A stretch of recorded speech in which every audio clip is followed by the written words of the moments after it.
looking at the Artemis II rocket and spacecraft at Launch Pad 39B at NASA's Kennedy Space Center. Teams concluded a wet dress rehearsal early this morning. Today, we'll discuss the test and next steps. Welcome and thank you for joining us today live from the Space Coast of Florida. We are joined this afternoon by several NASA managers to share more details about how the test went and what's up next.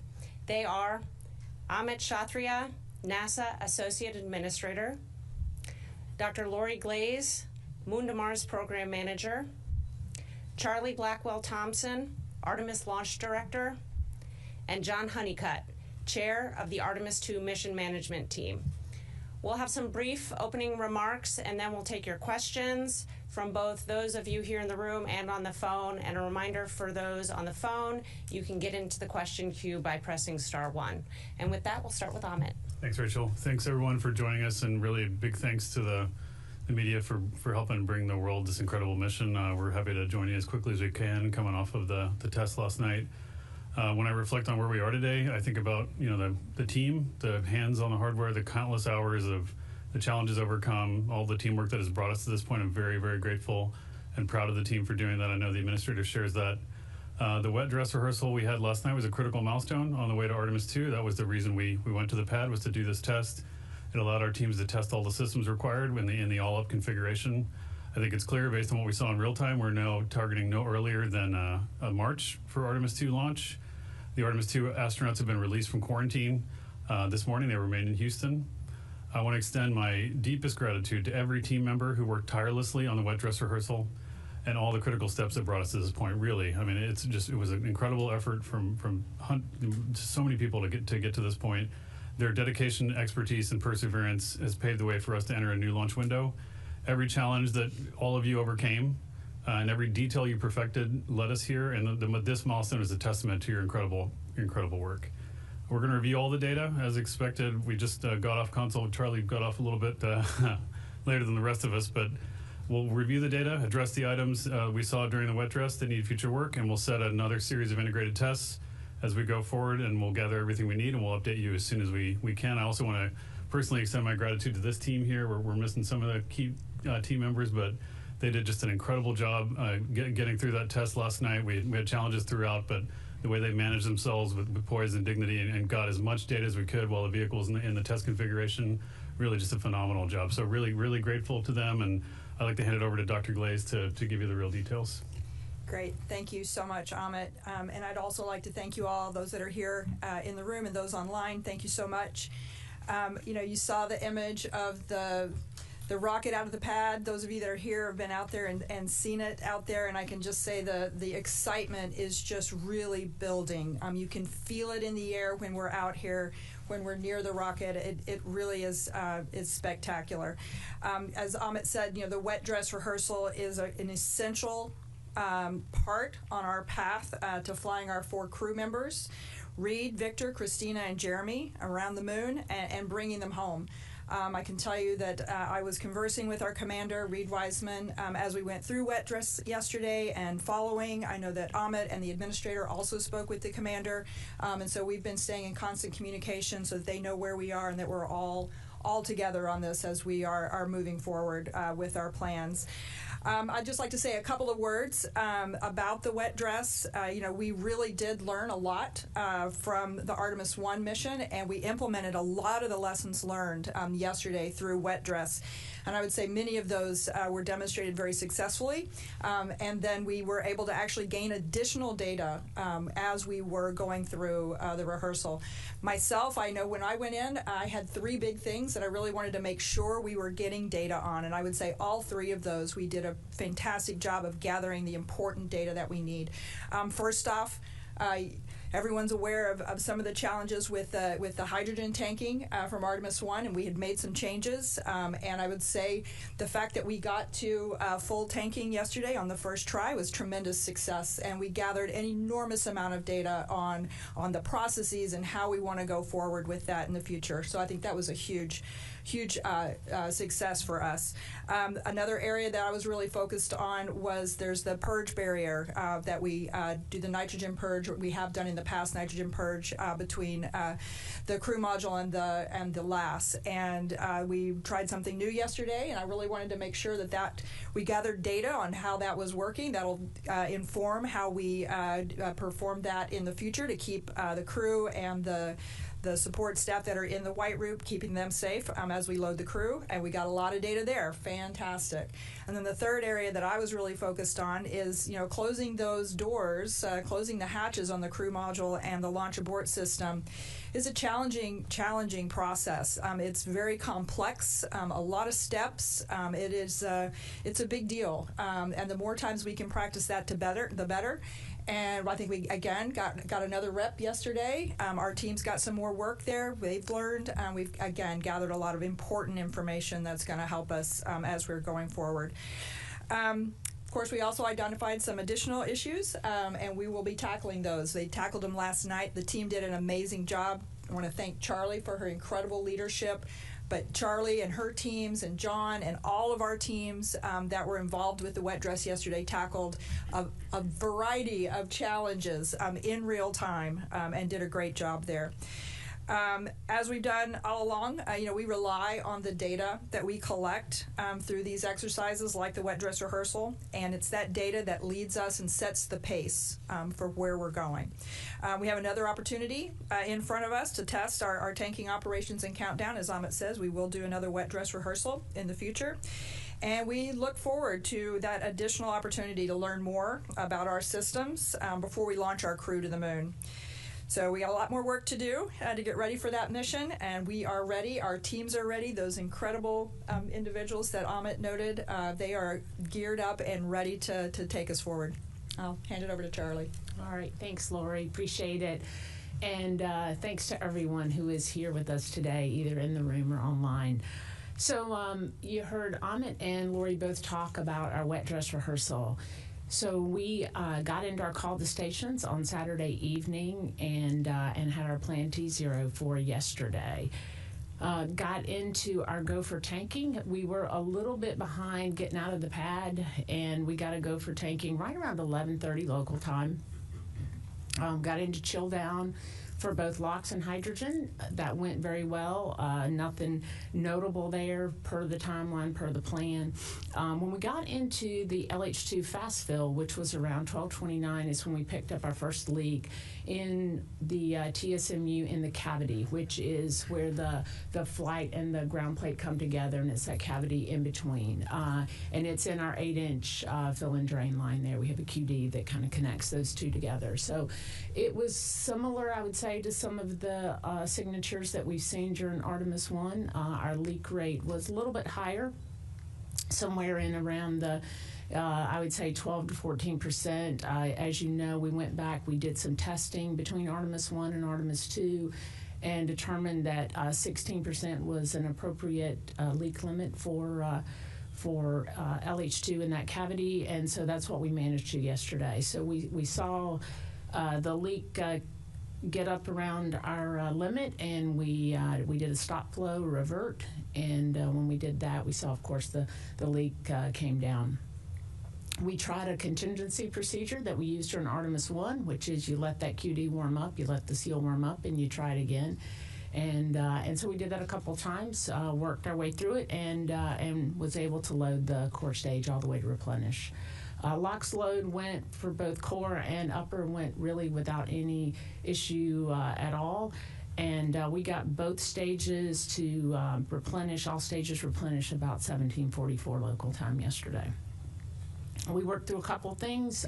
We had a targeted T0 originally for after 9 p.m. in the evening, but given the contingency procedures and whatnot, we had a new targeted T0 at just after midnight, and we picked up the count, T-minus 10 minutes. We counted through our, got through our polls, picked up the count, counted through 6 minutes. Of course, the crew access arm comes back at 8. That was a big milestone for us, first time we'd ever done that in-terminal count with the ground launch sequencer. So a big win on that. It came back just fine, latched into place just like it's supposed to. and we got down inside the 6 minutes, and that is where we began core stage pressurization. And so as we began that pressurization, we did see that the leak within the cavity came up pretty quick. We did a cutoff, which is a normal safing activity for us. We got into our safing steps. We saw the hydrogen concentration come down, and then later in the evening, we got into our drain operations. I am happy to report that early this morning, we had the core stage drain was completed at about 6 o'clock, just after 6 this morning, and right now we have all commodities off the vehicle. Both stages, both commodities are drained. We are in core stage boil off and inerting activities, and we're getting the pad open back up for control work. So that's a little bit of how the test went. Lori talked about some of the great things that came out of the test. I'll tell you, we had never loaded the core stage or the upper stage from the new 1.4 million gallon hydrogen sphere. We had gone through a complete verification and validation, but we didn't have the hardware to do it with, the flight hardware, and so that went really well. The lessons learned from how we do the sequencers in the software also went well yesterday. Already talked about locks and the CAA. And then the replenish valve. Those of you who were around for Artemis I, remember we had to send a red crew to the pad for the replenish valve, and we made some design modifications on that valve, and it worked flawlessly yesterday. And so that went really good. Lori talked about the breathing air injection that we had for the service module purge, and that was a late mod that we did. Again, worked really well while we had the closeout crew out at the pad, and we were able to do a full closeout of the crew module. So all in all, a very successful day for us on many fronts, and then on a couple of others, we got some work we got to go do. And we're going to go do it. We'll figure it out, and we'll be back here talking to you once again about when we're going to target our next wet dress and the results from that. And with that, I'll hand it over to John. Thank you, Charlie.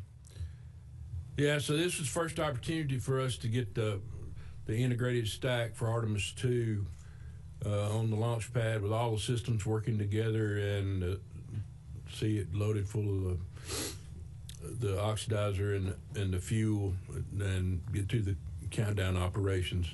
It was a great demonstration for the hardware and for the team relative to performance. To me, the big takeaway was we got a chance for the rocket to talk to us, and it did just that. Test gave us exactly what we needed. It was an opportunity for us to wring out the system as well as the team before we asked our crew to go fly on launch day.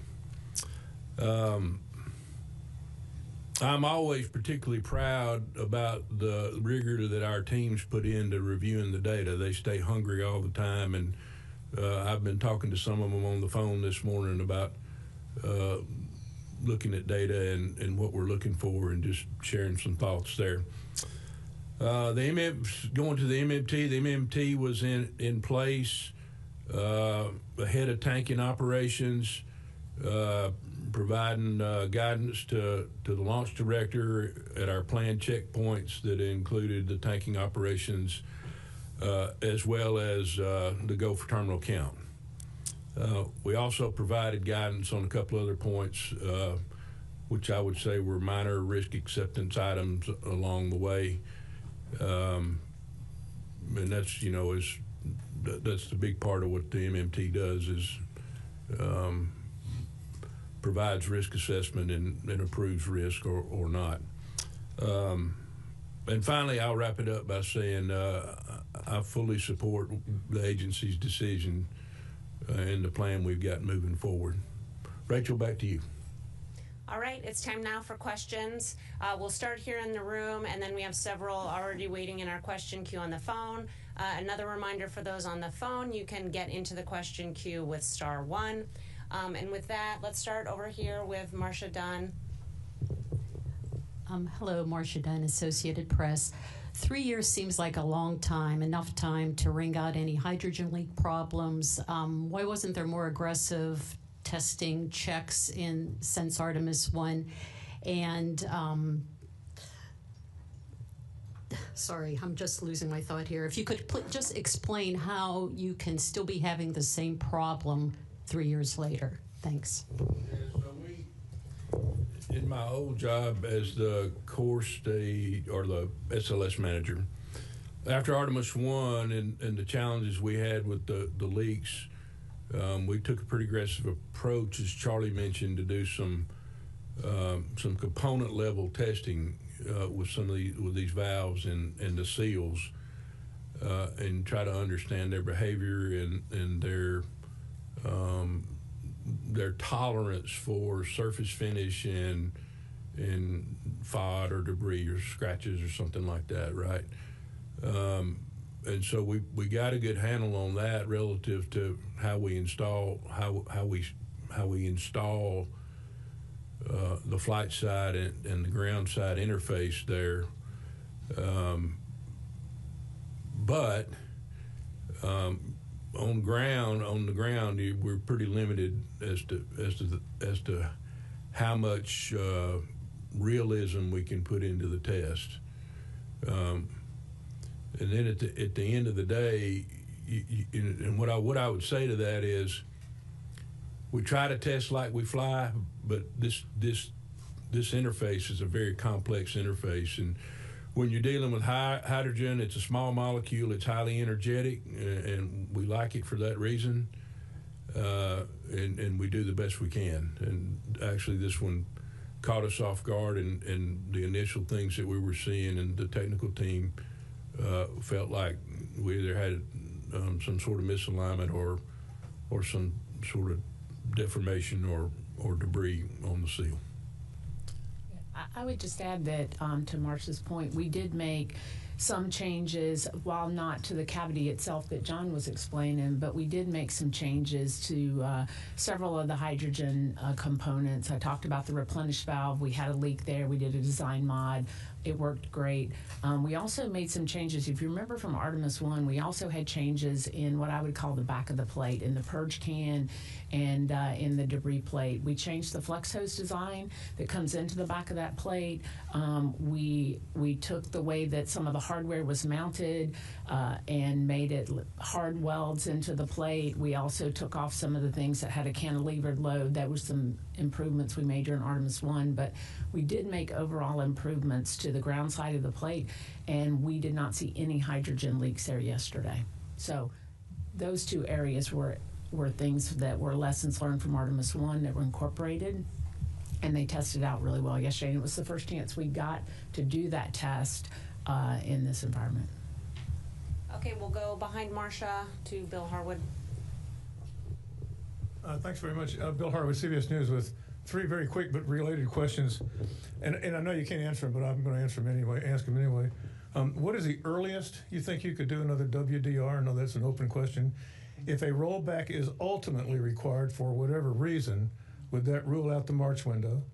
And finally, if the original leak you saw during fast fill, hydrogen fast fill, has showed up on launch day, and you got the tanks filled using your technique, and you never had that problem when you pressurized the tank, would you have been good to go with the original leak, or was that we're out of here no matter what on launch day? Thanks. I'll let you answer the last one first. I'll take it. So where would we have been on launch day? If we were able to use our contingency procedures and we had launch window left, and we haven't gone and done the deep dive on all the timelines to see exactly where we would have landed, but certainly if we were within our parameters for launch day, within our allowable 16%, and you had not had the issue when you pressurized during terminal count, you would have been within your launch commit criteria and certainly could have been go for launch. Yes, I'll take a couple of the other ones there. The first question about the second wet dress rehearsal.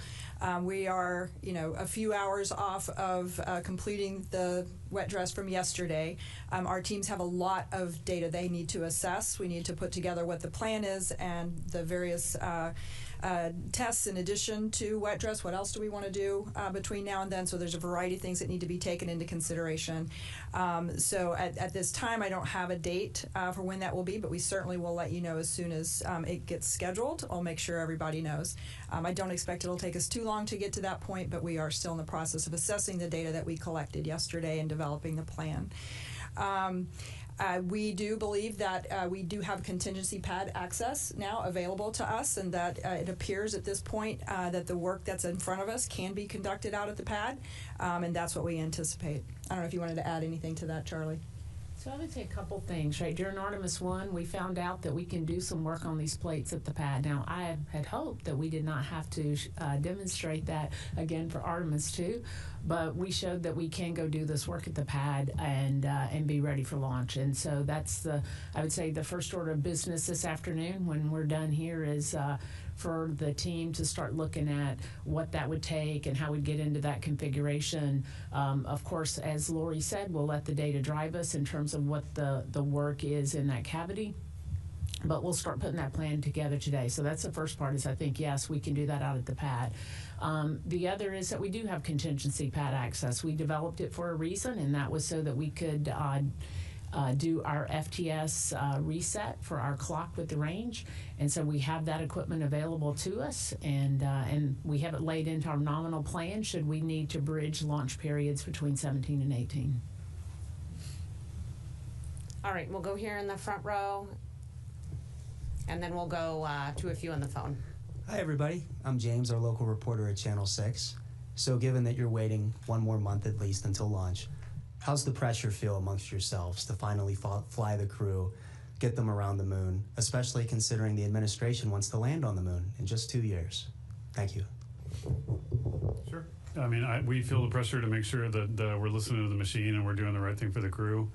I would tell you that we put that pressure on ourselves to be successful. We don't feel any schedule pressure on this particular subject, specifically for Artemis II, other than the learnings we're going to get from flying SLS and Orion again. There's not, from the production side, there's not particular components that we're waiting on to process the Artemis III hardware. Of course, we're doing major development activities with the lander and the spacesuits, which are, kind of separate from these things, but the Artemis III core stage will be delivered to the Cape. At least the top 4 fits will be delivered here in a few months. We put eyes on the seat command and service module at the ONC. They're in TVAC testing right now. They're ready to be joined. All we have to do is append the new heat shield, which we developed and is qualified and ready to go. So that production activity is occurring separate from the launch activity for Artemis II. However, if we do have learnings from Artemis II, obviously we'll have to cut that into the design. And so we're just we're just doing our normal business, but cranking out hardware for the subsequent flights as we proceed with this launch. All right, we'll take a few questions from the phone before coming back here into the room, and we'll start with Jeff Faust with Space News. Hey, good afternoon. Wondering if you could provide a little bit more details about the hatch issue that you reported during closeout activities on the pad last night. Exactly what was going on, and why is the hatch closure apparently a pretty complicated, involved thing that made it one of the top priorities you wanted to check out in the wet dress? Thanks. Yeah, so I'll comment on that. So the reason we wanted to check out the hatch during the wet dress is just there is limited opportunity to go do that with the integrated vehicle. And we had an opportunity during CDDT for the first time, but the environment's a little bit different being out at the pad. And yes, it's the same hatch, closes the same way, but there's something unique and different about being out at the pad in a cryogenically fueled environment of the rocket that is underneath. And so we wanted to take that opportunity to have the closeout crew demonstrate that. In terms of the complexity of the hatches, there's 2 of them. First off, there's 2 of them to go close out. Folks that were around from Shuttle maybe remember the single hatch and the timelines associated with that. This one's a little bit different because you got to get the crew module hatch closed. You've got to get, Lori mentioned, the purge barrier out, which is it serves as kind of like the name implies, a barrier for that interstitial area, and it's multiple components that come out, and then there's just the closeout of the White Room itself. So there's just a timeline and a waterfall of work. I don't know that there's any one thing that is very complex about it. It's just the series of work. And of course, for us, we're always monitoring that work because it does contribute to how long our crew is on their back before we get to T0. All right, we'll take another one from the phone from Joey Roulette with Reuters. Hi, thanks. Questions for anyone. I just wanted to re-ask Marsha's question on why this hydrogen leak caught you guys off guard this time. As Joan Honeycutt said, why wasn't this detected earlier as a possible thing that could come up?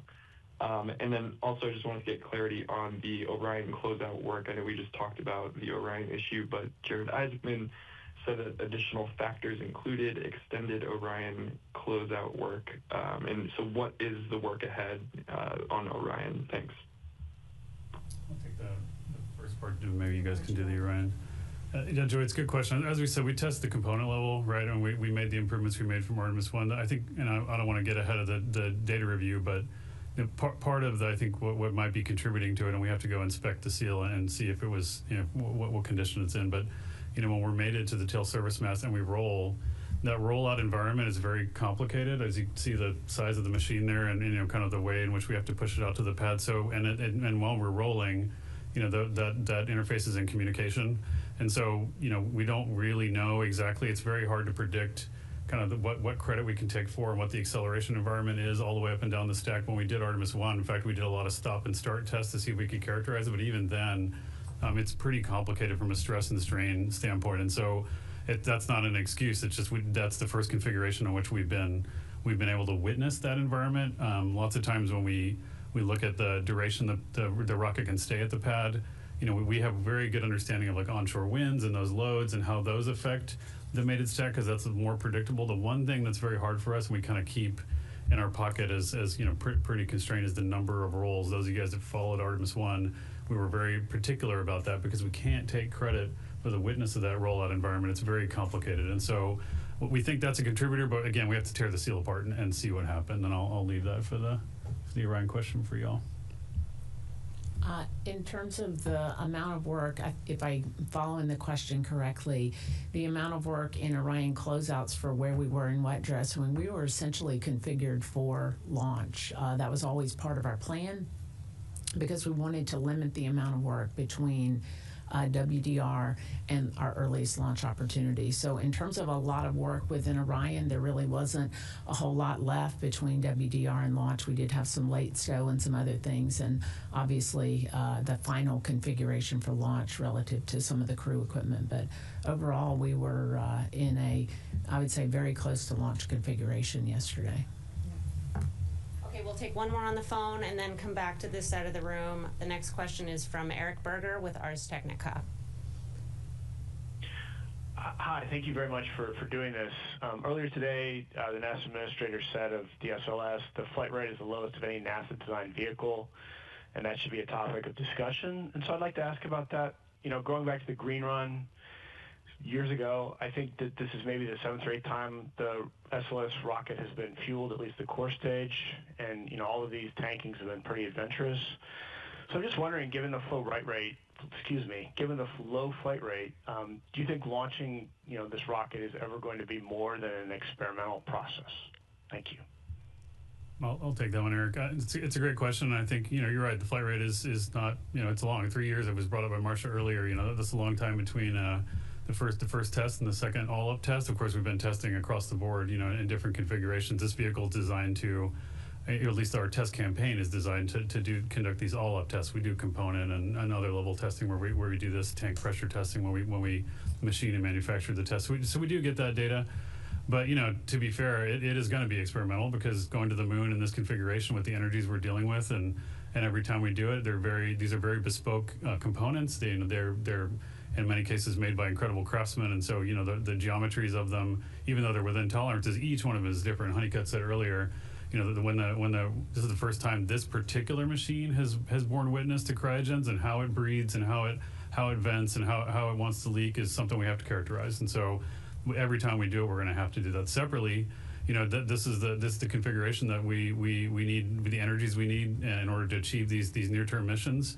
We've been talking with the administrator, at length about this, and he's very passionate about making sure we achieve the objectives of the campaign using this, but also making sure that as we go forward, we try and get to a higher flight rate so we can get more learning, and that is exactly the approach we need, which is why we're pushing for this test for this February window, and we're going to try to, as Charlie and Lori and the guys get ready to go, get another test as quickly as we can. Okay, let's go to this side of the room. We'll start here in the front. I'm Philip Sloss. I think for Charlie, just to try and get a little bit more color on what you saw yesterday with the hydrogen concentrations in the umbilical cavity, because when we first saw it, we first saw the report, you were up to about 55% or somewhere in that neighborhood. Did you see elevated hydrogen concentration throughout fast fill, or did you see a change near the point where you tripped the limit? And then were you seeing any difference between the flows through the fill and drain line and the bleed line, either in that space of time, or again, you talked about getting into pressurization at T-minus 6 minutes. I assume you get into drain back at that point through the bleed line. Is that what possibly tripped the limit during terminal count? So let me start with when we saw the leaks. Let me start there. So, what we have learned during the Artemis tanking campaign is that this interface is sensitive to flow rates and pressures.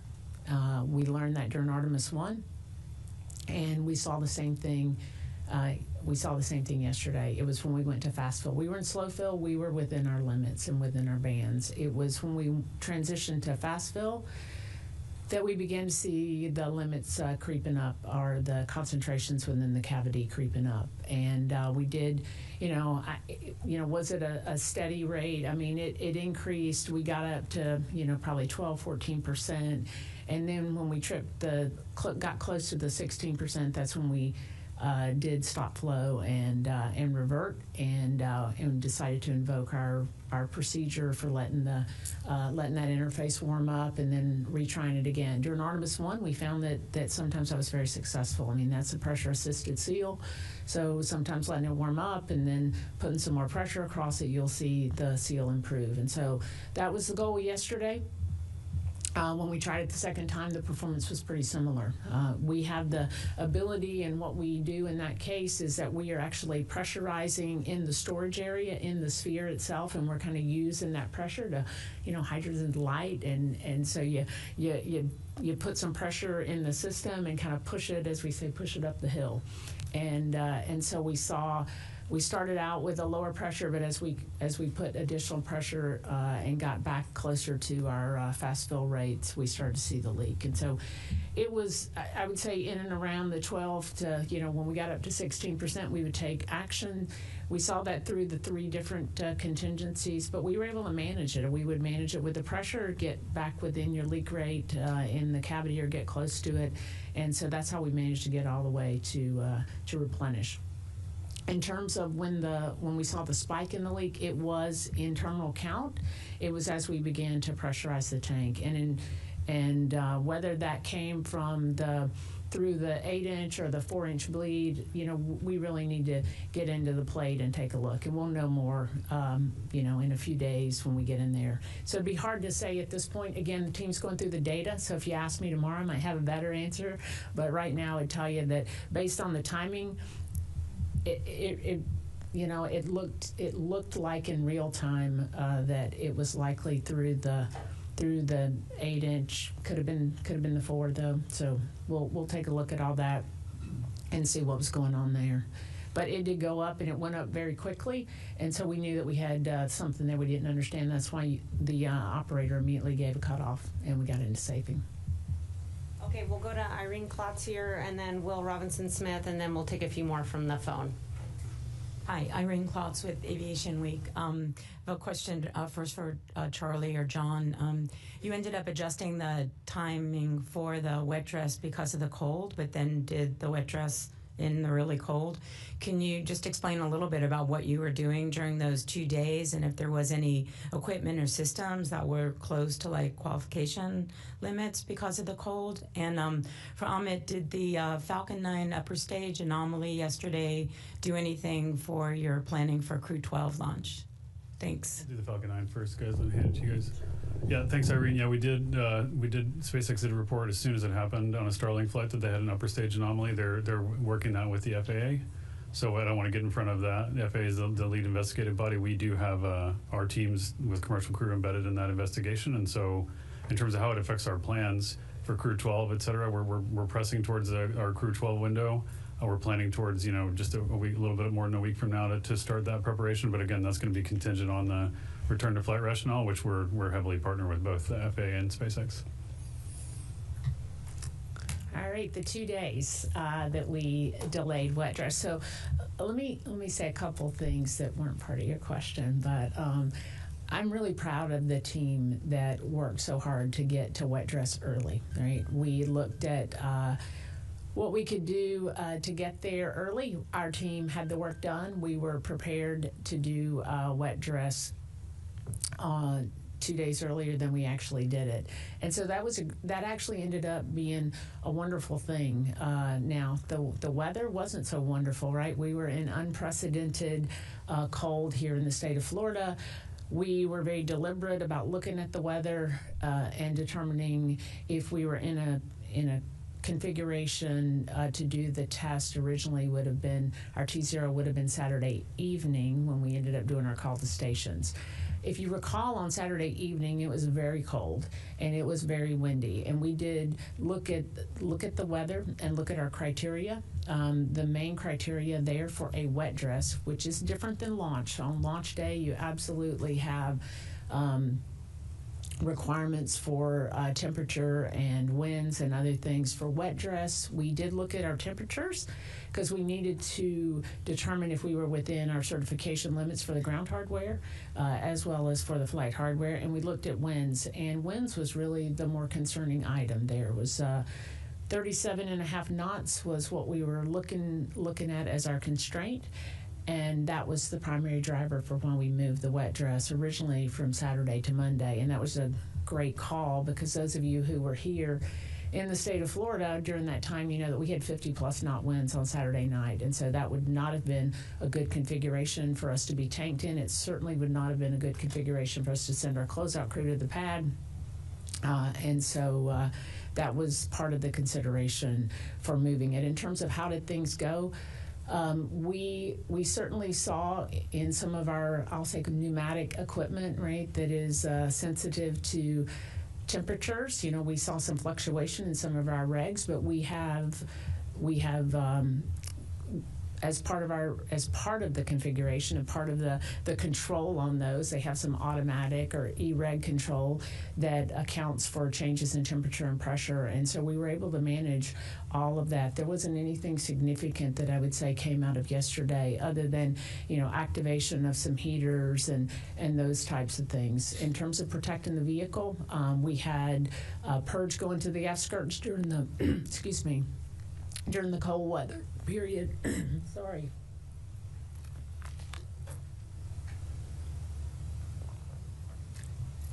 Sorry about that. We had purge going to the vehicle. We had heaters configured.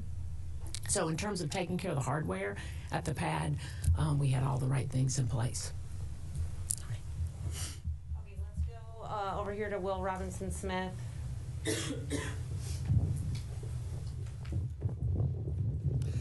Hi, Will Robinson-Smith with Spaceflight Now. Thank you for taking the time to talk with us. A question first to Charlie and then a second to Amit.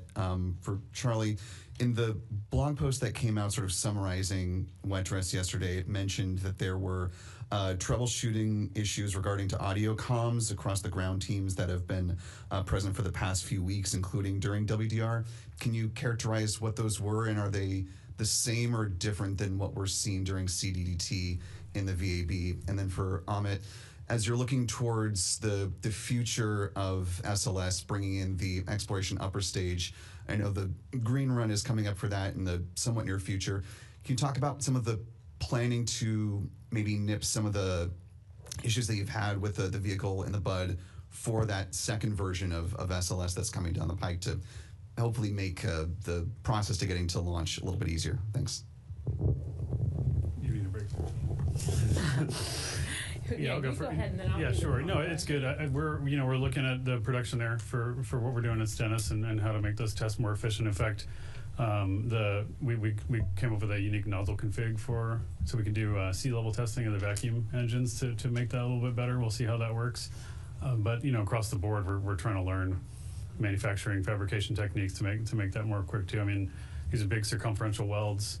The diameter is pretty large. We're using a slightly thinner material because we're very mass sensitive there, and so we're learning those things both at Michoud and we're configuring the rigs at Stennis. But I mean, as we go, as we learn every core stage, and is a little bit different, right? As was pointed out earlier, it's an experimental vehicle, and just I'm reminded again, for almost 4 days and 40 years from Challenger, nobody sitting in one of these chairs needs to be calling any of these vehicles operational. So, Charlie. Yeah, so the comm issue that I believe you're referring to is a few days before wet dress, and I forget now exactly how many, but we had a significant comm outage in LC-39 with the ground communication system, and that's the OIS loops that we use to communicate across our teams, both here at Kennedy and then back to our support centers across the country. And so we ended up calling in, I'll say, a suite of experts to go look at what might be causing that outage, and it really ended up being I'll say, a series of events that had happened, and it was within the and I'm probably not the right person to answer this in this level of detail, but let me just say that it was in the kind of the details of the code. It was an edge case where you had a series of events that had to line up just perfect, and they did, and it ended up taking out our one of our LC-39 communication servers. So the team did a great job, pulled in a lot of experts, including the supplier of this equipment and NASA experts from across the country. They did a deep dive on all of this, were able to diagnose the root cause right away, put a series of workarounds in place, and I'm happy to report that the comm worked fine during the wet dress rehearsal. And wet dress and launch are a great test case, because if you think about, when you're doing a single test, you might have a handful, maybe you got 30, 40 users, but on wet dress day, you've got centers across the country. We're all tied together. You've got hundreds, maybe thousands of users. So there's a big load on the system, and it worked really well. So the team did a great job resolving that issue. Okay, we'll go back to the phone bridge, and we'll take a question from Micah Maidenberg with the Wall Street Journal. Hey, thanks, Rachel. Maybe for Charlie or John, could you talk about some of the top items the team did not get to practice with the rehearsal stopping when it did? And do you actually need to get closer to or hit that 33-second mark during a rehearsal before an actual launch? Thanks a lot. It's a good honeycut question. I'll take it. So one of the things that we didn't get to do yesterday that we wanted to do, well, let's talk about the things that we did. So we loaded the core stage and the upper stage with hydrogen, got to replenish. We loaded LOX, upper stage and core, got to replenish. What are the things we didn't do? We wanted to get through terminal count. We wanted to get inside of terminal count. We wanted to hold, and we wanted to verify our 3-minute hold capability, which is that you've got all of your cryoprop systems in a launch-ready state, and you can hold them there for up to 3 minutes. And we wanted to demonstrate that capability. We wanted to demonstrate a recycle, which is we would go down, have a planned cutoff in the countdown, come back and retarget a new T0 and be able to demonstrate that within the launch window. Didn't get a chance to do that. And then we would come down, do the handoff to ALS, and then cut off shortly thereafter. So I would say those are probably the three things that we had intended to do yesterday that we did not get an opportunity to do. And we'll target doing those in the next wet dress. The next question is from Denise Chow with NBC News. Hi, thanks so much. It sounds like for now work will be happening out at the pad, but I was curious if you have any early indications yet about whether you might need to roll back to the VAB. And then if you guys need it, are there launch opportunities beyond April that are available? Yeah, I'll take the first stab at that. As I said earlier, right now it looks like the work that needs to be done can be done out at the pad. So we're gonna assess that. If that changes, we'll let people know. But that's the intent. As far as the launch opportunities, I know we've published what those opportunities and what the available dates are that could be targeted. We published those for February, March, and April. We've got opportunities in every month, several days. So, if necessary, we'll go beyond that. But yeah, there are opportunities. We do have, as you know, constraints on a variety of different constraints that determine just how many days within the lunar month we have available for launching. You've seen for February, March, and April, it's on the order of about 5 or 6 days. It'll be something similar. It varies month to month, but yes, there are additional opportunities. Okay, next on the phone we have Anthony Leone with Spectrum 13. Hello, and thank you very much for taking our call today. With the leak issues that Artemis 1 and 2 have faced, will this reinforce NASA's consideration of using a different vehicle for Artemis 3, such as Blue Origin's Blue Moon Lunar lander, which was something that then acting Administrator Sean Duffy talked about? Thank you. Yeah, sure. So we are, of course, heavily partnered with Blue Origin and SpaceX and other super heavy lift launch vehicle providers. They're integral to our architecture. So we're going to continue to partner with them and share learnings and implement and put them into our mission plans. So that's certainly true. Changing commodity on SLS or changing the design that in that severe way will probably disable the production significantly. And make a change, you expect a change. We're as discussed earlier, it's hard enough for us to get into a flight-like configuration in a lot of these tests, and so now putting a big design square wave into it, I'm not sure would have the value that we'd expect. What we really want to do is let industry innovate on their own machines, and then when they're ready to support our missions, we'll cut them into the architecture and use them as we need to. Okay, next on the phone we have Marcia Smith with Space Policy Online. Thanks so much. Could you tell us how long you can keep the stack out at the pad? And I seem to recall that on Artemis 1, one of the factors was you needed to change the batteries on the flight termination system. Is that still an issue this time, or have you found a way around that? Sure. There are some batteries with flight termination that will need servicing, but we talked earlier about the pad access that we now have available for Artemis 2. That was a lesson learned from Artemis 1.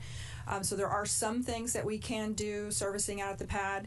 I will say that we do have other batteries, for example, the inner cryogenic propulsion stage, our upper stage, that those batteries will need to be serviced at some point. And so that if we go beyond the March time window, we probably would have to roll back in order to access those batteries. That's anticipated right now. So, yeah. Did you want to add to that, Charlie? No, I think you covered it. Okay, we'll take one more on the phone and then come back into the room. Next question is from Josh Dinner with Space.com. Hi, thank you so much. Just a clarification question. You mentioned the quick disconnect. Is that the same component that caused issues with Artemis 1? And is it a piece of ground equipment that would have been refurbished or replaced after that launch? Or is it the same physical piece of hardware? So it's different hardware on the flight side. It's same. The major components are similar on the ground side. There's probably some small parts and things like that that get refreshed. Okay, we'll come back to the room here. in the white sweater.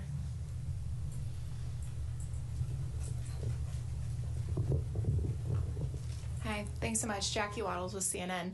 A question for Mr. Honeycutt. You mentioned that there were some minor risk acceptance issues that the MMT worked through. Curious, could you give us insight into any of those and how the MMT discussed and what you communicated? Yeah, you know, Charlie talked about launch conditions versus testing in wet dress conditions. The majority of those were things like purge temperatures being out of limit just a little bit, and that doesn't bother us because those are really what's required to fly. They were pretty minor, but you know our process drives us where we're violating any launch commit criteria, taking a waiver, or there's risk acceptance involved. Charlie and her team bring that forward to the MMT. Okay, we'll come on this side, third row. Yes, Zachary Albert with the launch pad from Canada. For Charlie, looking forward to the next wet dress rehearsals and then a launch attempt, can you take us through what the limitations are for, if we get into tanking, what the limitations to recycle for another opportunity on another day?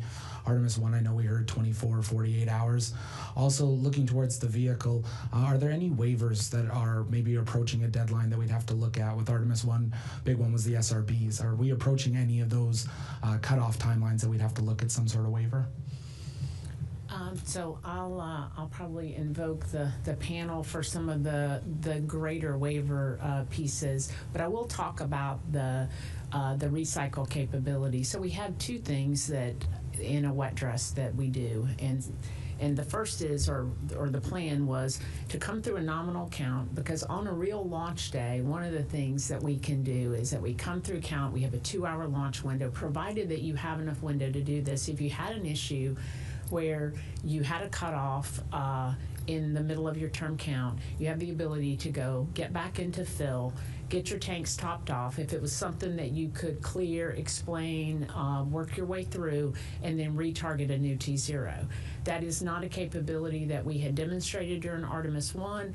Thankfully, on Artemis 1 launch night, we came through terminal count without an issue at all and didn't need that capability. But we wanted to demonstrate. We've done it a ton of times in sims. Time and time again, it's part of our normal sim cadence is to go through and do a recycle, but we've never done it with the hardware. So we wanted to demonstrate that. So that recycle is you are coming through term count, you are going back, and you're going to retarget another T0 within that same 2-hour window. The difference when you were talking about the 48-hour scrub that we had, that is our turnaround between launch attempts. And yes, we do have a very different capability this time around, and before, you know, we utilized somewhere between, depending on when you scrub, somewhere between 250,000, 300,000 gallons of hydrogen. We have losses just in boil off, and so you have to replenish that.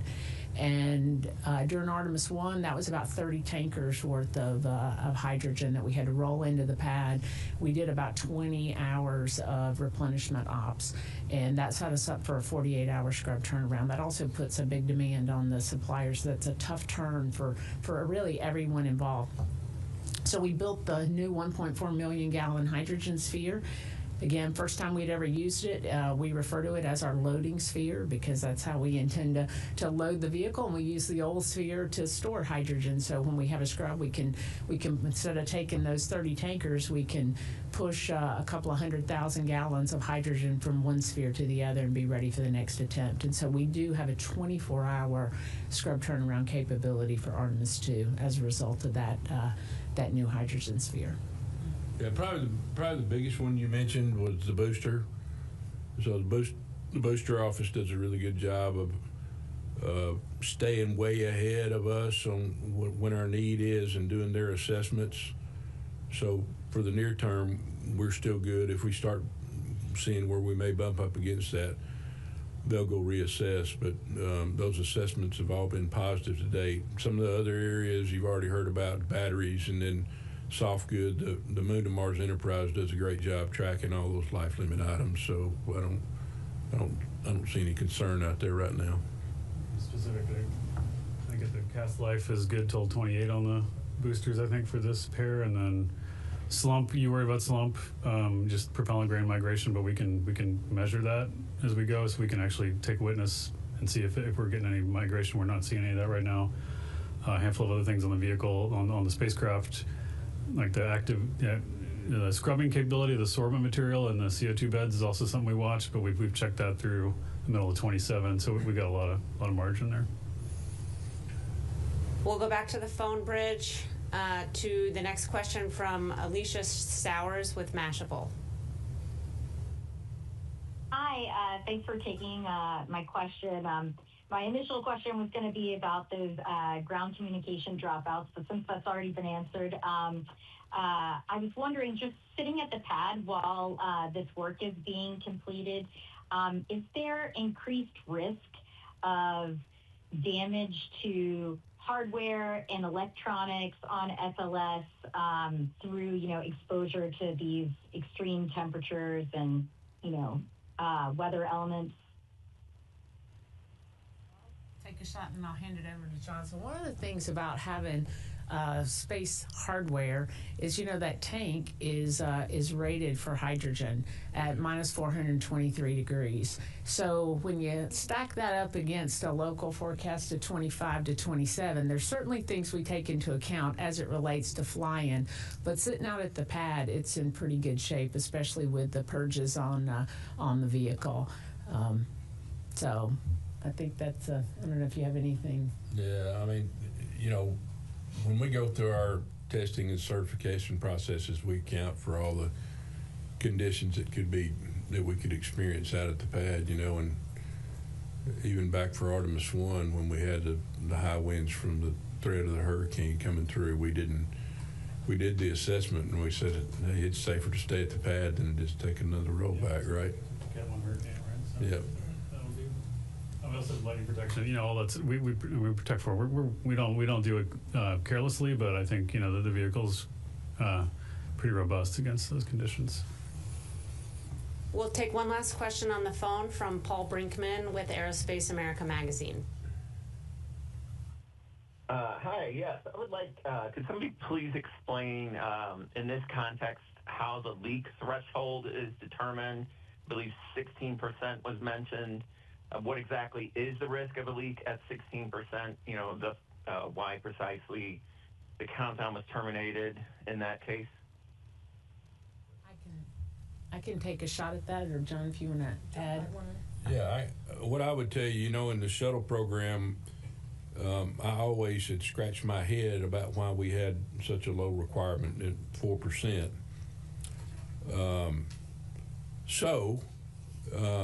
We challenged the team to go back and do testing relative to that. These small volumes, I think it helps you to understand where we have these leaks. They're purged. They do have a vent coming out of them. Obviously, at somewhere the leak's concentration's 100%, but when you get a leak, it mixes with the purge and then it vents to atmosphere. So we wanted to understand how these small volumes are operate, and what the threat and what kind of energy you can have, and whether you can have just some sort of a small flame front that can't sustain itself, or something much worse than that. And when we did those tests, and it was fascinating to go through the data review with the team and see the imagery that they got. But that's where we got comfortable with this 16% limit. I can assure you we had some margin associated with that too. If you got something else, go ahead. I was just going to say, we were really fortunate that one of the things that the SLS program, they came up with a test campaign that actually looked at that cavity, the characteristics of the cavity, the purge in the cavity, and introduced, and this was with an outside test agency that introduced hydrogen to see when you could actually get it to ignite. And at 16%, you could not, and that's what the limits were based on. It was based on test data. All right, that's all the time we have for today. I want to thank our participants for being here today. We will share more progress on our Artemis blog, so you can stay tuned there for additional updates. And thank you for joining us.